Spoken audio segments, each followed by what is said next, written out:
Hello, this is Lab 1, where we will be examining an object moving at a constant velocity. What's the purpose of this lab? We will be comparing analysis using computational models to the actual video through the programs of GlowScript and Tracker, respectively. What we will be comparing is the predicted versus observed path of an object moving at a constant velocity. But how can we explain the object moving at a constant velocity rather than a changing one? We can do this through Newton's first and second laws. Newton's first law is one of inertia, and it is an object moving at a constant velocity will stay moving at a constant velocity unless acted upon by an outside net force. And Newton's second law is that force is directly proportional to mass and acceleration, which is shown by the equation F equals ma, where F and a are vectors. How does this apply to an object moving at a constant velocity?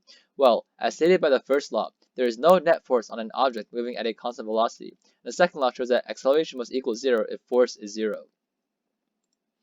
This is a video I took of a basketball being rolled, where it's rolling at a constant velocity. And here is some data on the ball, with the ball's diameter being calculated to be 0.2304 meters, and we also make the assumption that there is no external force on the ball due to it moving at a constant velocity. For Tracker, the video I took ran at 30 frames per second, and I chose the clip from frames 38 to 72, which is 34 frames in total, resulting in the entire clip from the original video lasting 1.133 seconds. And here is the Tracker analysis that I did. This is the chart I got from the Tracker data. I ignore the data on the y-axis because we are only examining position on the x-axis. This is the graph I got of position x versus time, showing how it is fairly constant. Now, we will be using the calculation for initial velocity for the GlowScript program.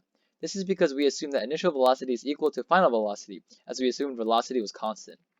To calculate initial velocity, we use the equation of velocity is equal to final position minus initial position divided by the change in time. When we plug in values, we get the velocity to be negative 1.021 meters per second. Now, for the code in GlowScript, I did not change code regarding the image display of motion. However, I did change some values here.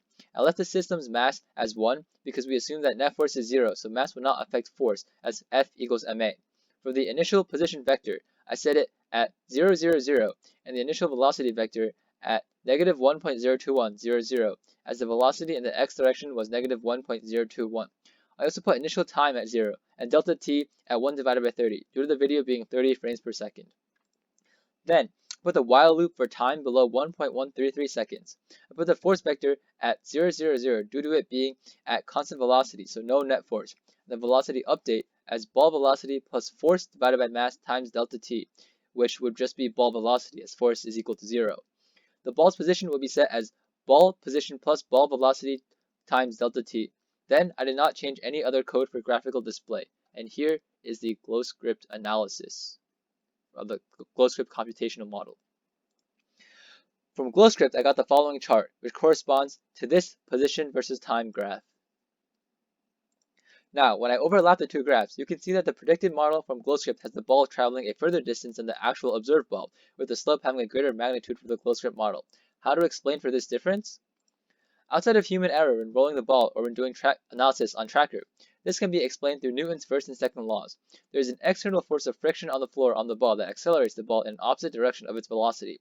This presence of a force means that velocity is not constant by Newton's first law, so the actual velocity of the ball is changing from acceleration by Newton's second law. To answer the what-if questions of if the axes are flipped, I'll be looking at this in two scenarios. If the x-axis direction is flipped, the velocity will end up in the opposite direction, as shown by this diagram. The original has the left direction as negative x, so the ball is moving in the negative x direction. But if the x-axis is flipped, the ball will be moving in the positive x direction, as the left direction would be positive. If the x and y axes are interchanged, the velocity would be in the y direction as opposed to the x direction, as left and right axis would be y as opposed to x.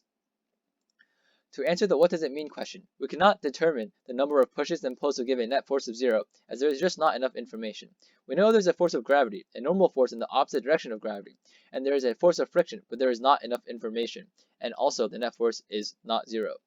In the context of this lab, for the what-if question, if I examine the ball with different axes orientation on Tracker, then my velocity vectors would be in a different direction, and also we would be unable to determine the number of pushes and pulls on the basketball that would result in a net force of 0, but in this case, it would not be 0 anyway because there is a net force on the ball that resulted in it slowing down over time.